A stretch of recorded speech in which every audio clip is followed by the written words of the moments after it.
I'm Tim Whitehead, Executive Director of Galcom International Canada. And I'd like to share a story with you what God is doing around the world with Christian radio.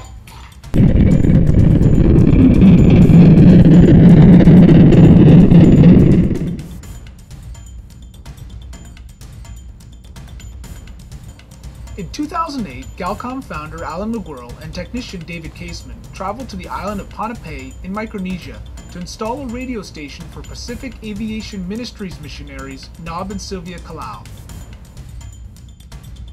On the Kapinga you may have 500 people. You go to all of these here in the Mortlocks, all of these, they're not all on the name of it, but there's a bunch of them, and you got about 5,000 people here, just in these islands. And you start adding all of these in Chuk, you've got 50,000 people right here. This should all be reached. Chuk is 400 miles away. The furthest of its island is 600 miles away. But you have to remember too that the atolls, there's no runway, there's no electricity, there are no cars. It's really an isolated place. Pacific Aviation focuses on reaching the unreached on the islands of the North Pacific, reaching an area as large as the continental US using planes, an orphanage, a medical ship named the Sea Haven, a printing ministry, and with Galcom's help, Christian radio. The goal was to install an FM station in the city of Colonia on the island of Ponape and a shortwave in order to reach all the 1,500 plus outlying islands. This presented a big challenge as the PMA base wasn't large enough to assemble a traditional shortwave antenna array. Alan and Dave were able to complete all the studio work and get the FM station on the air, but the shortwave signal missed the target area, reaching areas in Japan but missing the closer islands. Before the team left, they were able to distribute several radios, but were reminded of the need to complete the task of providing a shortwave signal to reach all the Micronesian islands. In January 2011, Dave Caseman returned to Micronesia with technician Dave Creel and volunteer Stuart Crozier to complete the shortwave antenna and install 2 FM repeater stations on Ponape in the remote villages of Dolan and Temwen.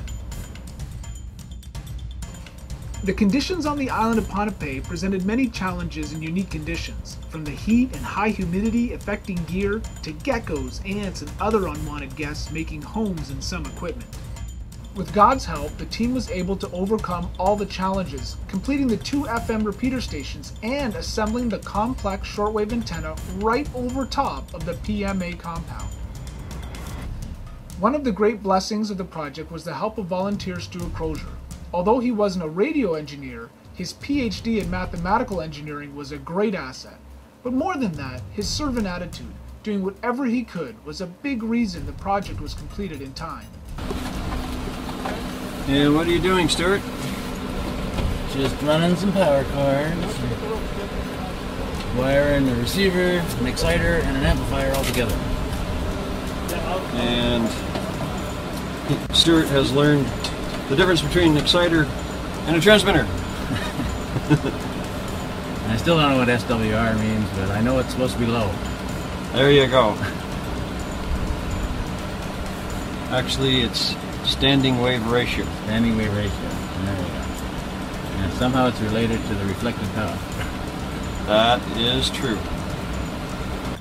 As God often does with our projects, he performed a special miracle with this installation. The shortwave transmitter and antenna only produce 1,000 watts, enough to reach all of Micronesia. But shortly after going live on air, reports started coming in from islands over 200 miles away that they could hear the gospel loud and clear. And hobbyists in California, New York, New Zealand, and Scandinavia also reported in that they had a good, clean reception of the Cross radio. And we've now also put on the air The shortwave. 4755. And we've got reports from the island of Kapinga and Nucoro. Kapinga and Nucoro, and they can hear us pretty much throughout the day, I think they said. Yeah, when they wrap a little antenna around it, put it up, they can hear us all day long. All day long. So there's going to be thousands of people that are going to be able to hear teaching. Well, we hope that throughout, if we can reach the FSM, you're talking almost 100,000 people. 100,000 people, and living in what? Tiny little islands like that. Well, we thank Galcom for helping us. We don't have the technology, we just have the heart for the people. And you have the know-how and the equipment, and thank you for your partnership so that we can get the precious Word of God out. I want to add my thanks to Pastor Kalaus. Without you praying and supporting the ministry of Galcom, there would be thousands in the North Pacific who would never have heard the gospel of Jesus Christ. Perhaps you would like to do more. If you would like to join us and experience the thrill of installing a radio station or sharing the gospel by handing out a solar radio, please contact us today.